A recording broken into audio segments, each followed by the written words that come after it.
The conflict between Israel and the Iran-backed Hezbollah militant group in Lebanon is escalating with a recording of more deaths. What leaders are calling for an end to the conflict, but the Israeli government says it has to ensure its citizens living in and around a shared border with Lebanon return home to live in safety. We'll have a report.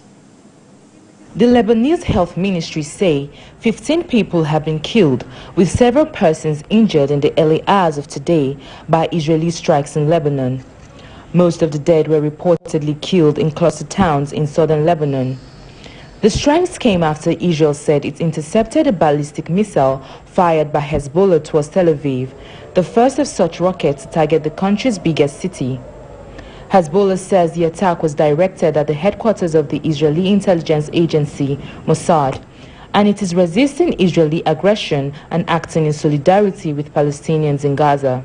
The United Nations Refugee Agency says one of its staff and one of her children were killed in an Israeli airstrike in eastern Lebanon. The United Nations High Commissioner for Refugees says Dina Dawish's home was hit, but her husband and her oldest son were rescued and are in hospital with serious injuries. She had worked with the agency for 12 years.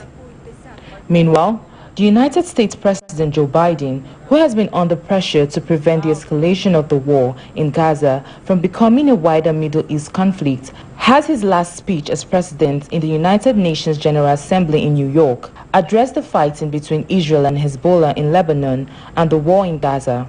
He said, a diplomatic solution is still possible, and it is the only path to lasting security, because a full-scale war won't be in anyone's interest. Still on ensuring peace, Pope Francis has called on the international community to act to stop what he calls the terrible escalation taking place in Lebanon.